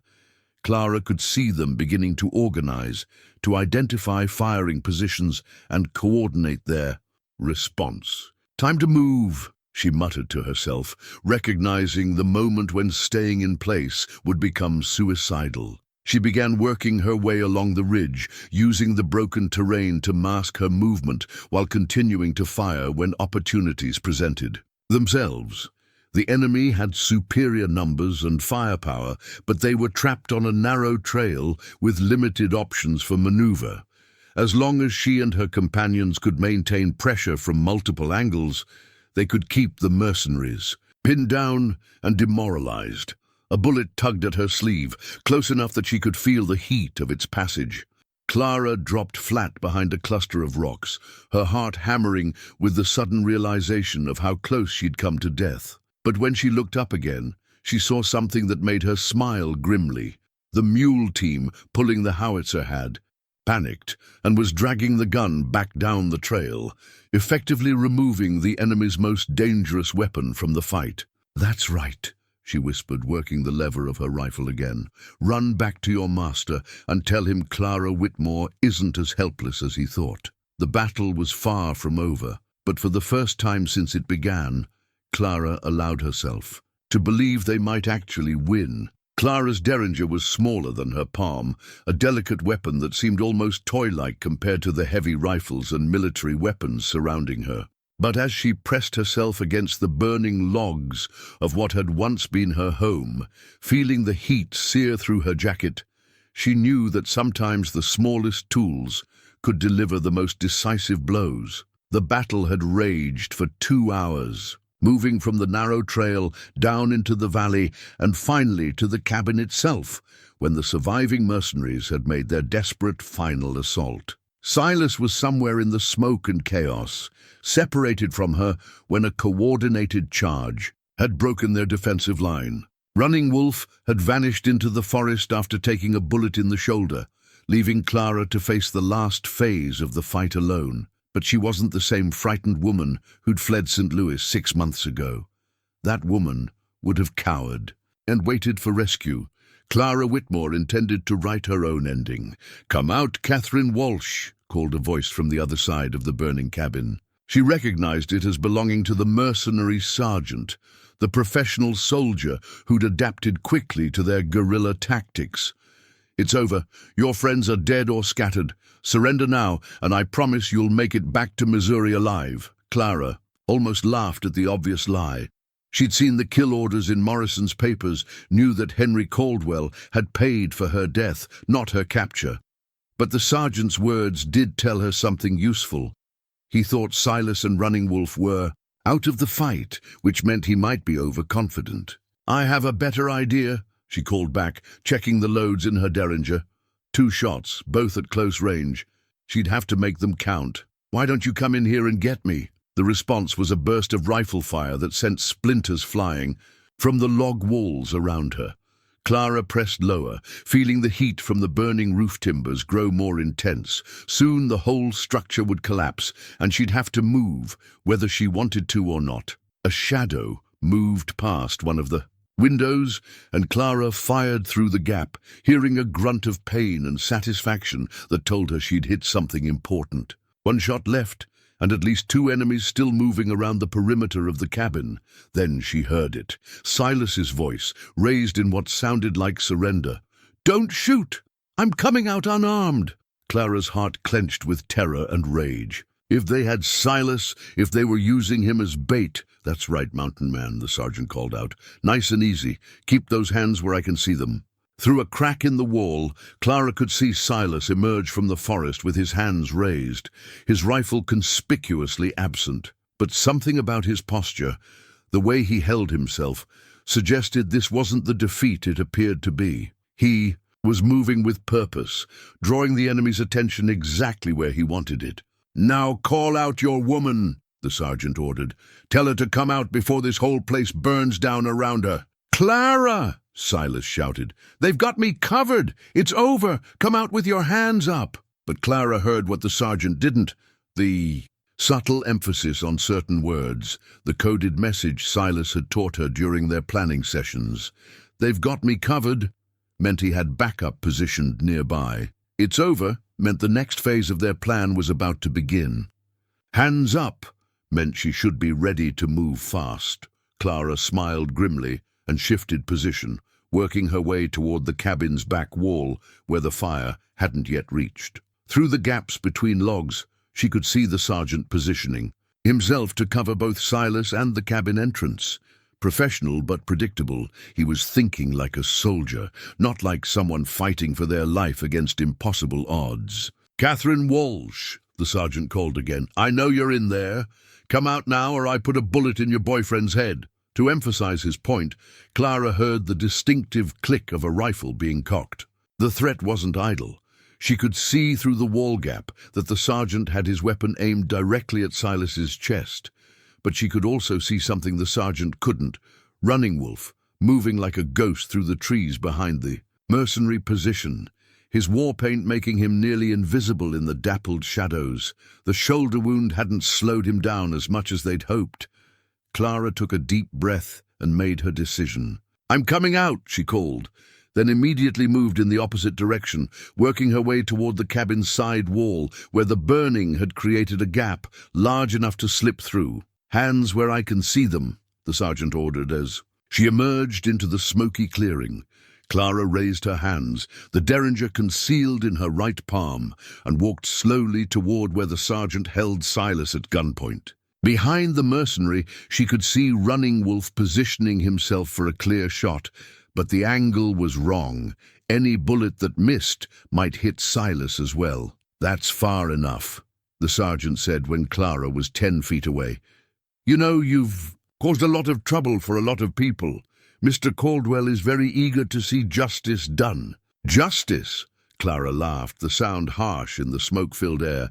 "You mean like the justice Thomas Brennan got when Henry Caldwell caved in his skull with a paperweight?"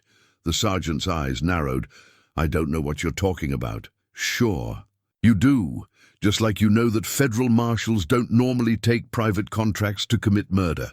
How much is Caldwell paying you to make sure I never see a courtroom?" "Enough," the sergeant replied. "More than enough to make this worth the trouble you've caused." Clara could see his finger tightening on the trigger, see the decision forming in his eyes.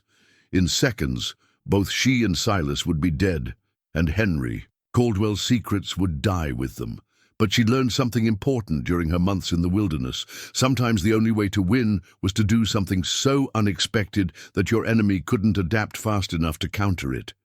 Instead of diving away or trying to run, Clara lunged forward, closing the distance between herself and the sergeant in 2 quick steps. His rifle swung toward her, but she was already inside its effective range, too close for him to bring the weapon to bear properly. The derringer bucked in her hand as she pressed it against his ribs and fired. The sergeant's eyes went wide with shock and pain, his own weapon discharging harmlessly into the air as he doubled over. "That's for Thomas Brennan," Clara said quietly, then stepped back as the man collapsed. Behind her, she heard Silas dealing with the remaining mercenary who'd been covering their rear. The sharp crack of a rifle shot, followed by the sound of a body hitting the ground. When she turned, Running Wolf was emerging from the forest, his weathered face painted in a grim smile. "It's finished," Silas said, lowering his smoking rifle. Clara looked around at the burning cabin, the scattered bodies, the evidence of violence that marked the end of their mountain sanctuary. Everything they'd built together was destroyed. But somehow she felt lighter than she had in months.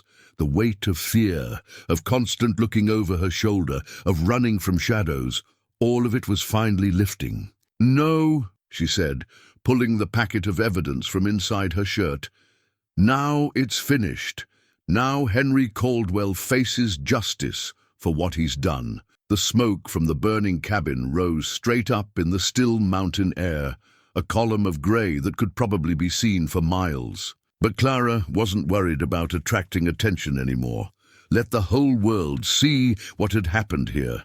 Let them know that some people couldn't be bought, intimidated, or silenced. Henry Caldwell had underestimated a frightened bookkeeper, not realizing she might grow into something far more dangerous, a woman who'd learned to fight for truth, justice, and the right to love freely in the wilderness she'd come to call home. The battle was over, but the war for justice was just beginning. 6 months later, the new wedding ring felt strange on Clara's finger, not because it was unwelcome, but because it represented something she'd never dared dream possible during those dark days of running and hiding. Carved from mountain cedar by Silas's patient hands, it was simple and perfect, a symbol of love that had grown strong in the wilderness and emerged stronger from the fire that had tested it. Their new cabin sat in a hidden valley 3 miles from the burned ruins of the old one, positioned where morning light would stream through the windows and the sound of the creek would provide a gentle soundtrack to their daily lives. It was larger than the first cabin, built with an eye toward the future, toward children who would grow up free and safe in these mountains, toward a life that stretched beyond mere survival into the realm of genuine happiness. Clara paused in her garden work to rest one hand on her gently swelling belly, feeling the first flutters of movement from the child growing within her. 7 months along now, and the miracle of new life still amazed her.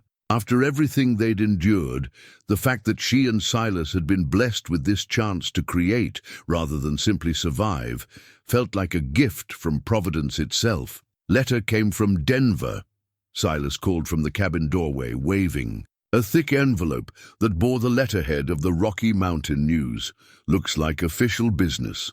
Clara dried her hands on her apron and walked over to join him, settling onto the bench they'd built on the front porch. The view from here encompassed the entire valley, rolling meadows where their horses grazed, stands of aspen that turned gold in autumn, and the snow-capped peaks that provided a backdrop of eternal beauty to their small corner of paradise. The letter was from James Morrison, the newspaper editor who'd become their unlikely ally in the campaign to expose Henry Caldwell's crimes. Clara smiled as she recognized his flowing handwriting, remembering the gruff but kindly man who'd taken their evidence and turned it into front-page headlines that had spread across the country like wildfire. "My dear friends," the letter began, "I trust this finds you well and settled in your new home.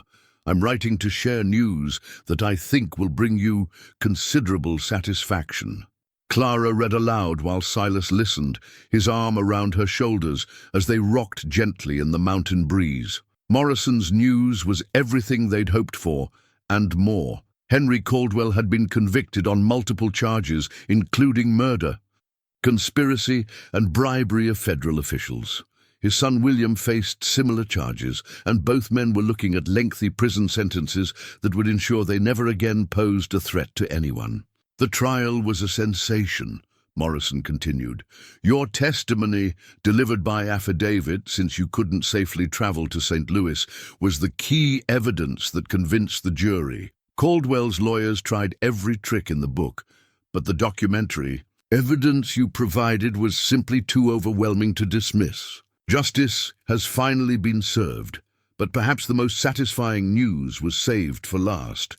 I'm pleased to inform you that the state of Missouri has formally dismissed all charges against Catherine Walsh and issued a public apology for the harassment she endured. Your name has been cleared completely, Mrs. McGraw, and you're free to travel anywhere in the United States without fear of legal consequence." Clara felt tears prick her eyes as she read those words. Catherine Walsh, that frightened, hunted woman, was finally officially dead. In her place stood Clara McGraw, wife, expectant mother, and survivor of trials that had forged her into someone stronger than she'd ever imagined possible. "There's more," she continued reading. "The state of Colorado has granted you full title to your homestead, recognizing your claim based on improvement and occupancy. You are now the legal owners of 320 acres in the territory, with all rights and privileges thereof." Silas let out a whoop of joy that echoed across the valley. "We own it, Clara. All of this, the land, the cabin, the future we're building, it's really ours." Running Wolf emerged from the forest at the sound of Silas's celebration, his weathered face creased in a questioning smile. When they explained the news, he nodded approvingly and settled beside them on the porch steps. "Good," he said simply. "The land chooses its people, not the other way around. You belong here now." They talked until sunset, sharing plans for the future and memories of the trials that had brought them to this moment. Running Wolf had become a frequent visitor to their new home, helping with construction and hunting, but more than that, he'd become family in the way that sometimes happens when people face danger together and emerge stronger for it. As the stars began to appear above the mountain peaks, Clara found herself thinking about the journey that had brought her here. The frightened bookkeeper who'd fled St. Louis seemed like someone from another lifetime. A woman who'd never imagined she could love as deeply as she loved Silas, never dreamed she could find the courage to fight for justice against impossible odds. "Do you ever wonder what would have happened if I'd never found that broken wagon wheel?" Silas asked, as if reading her thoughts. Clara smiled and turned to face him, seeing her own contentment reflected in his eyes. "I think we would have found each other somehow. People like us, people who've been broken and learned to heal, we recognize each other across any distance, even when we smell like honest sweat and hard work," Silas teased, echoing his first crude words to her on that long-ago morning that had changed both their lives. "Especially then," Clara laughed, leaning up to kiss him softly. "That's when we know we've found someone worth keeping." The baby kicked against her ribs, as if in agreement, and Clara rested both hands on her belly with a sense of wonder that never seemed to fade. This child would grow up knowing both parents, would learn to read from her mother and to hunt from her father, would understand from the very beginning that love was worth fighting for and that justice was worth any price. "What should we name the baby?" she asked, as they watched the moon rise above the eastern peaks. "If it's a boy, maybe Thomas," Silas said quietly. After your son," Clara finished gently. "I'd like that. And if it's a girl, Margaret Catherine," he replied without hesitation. "For both the women who've made my life worth living." Clara felt her heart swell with gratitude, not just for Silas's love, but for his willingness to honor the past while building toward the future. He'd learned, as she had, that healing didn't require forgetting, that love could expand to encompass loss without being diminished by it. The sound of coyotes began to drift across the valley, their wild songs mixing with the creek's gentle murmur and the whisper of wind through the pines. Clara had come to love that sound. It spoke of freedom, of wildness preserved, of a place where people could still build lives according to their own dreams rather than others' expectations. "Thank you," she said softly, though she wasn't entirely sure who she was addressing, Silas, the mountain itself, or the providence that had guided her through darkness into light. "For what?" Silas asked. "For everything, for finding me, for protecting me, for teaching me that I was worth protecting, for showing me that sometimes the best way to heal from the past is to build something beautiful in the present." Silas kissed the top of her head, his arms tightening around her as their child stirred within her. "Thank you for letting me find you again," he murmured, "for showing me that love doesn't end with loss. It just grows deeper and more precious with time."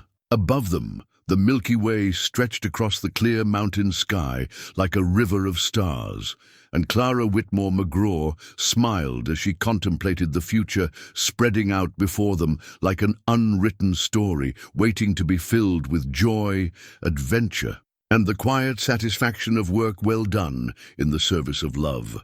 The wilderness had tested them both, but it had also made them into the people they were always meant to become. And now, in this hidden valley where eagles soared and wildflowers bloomed and honest sweat was just another word for the labor of love, they would build a legacy that would endure long after the mountains themselves had forgotten the trials that had brought them home.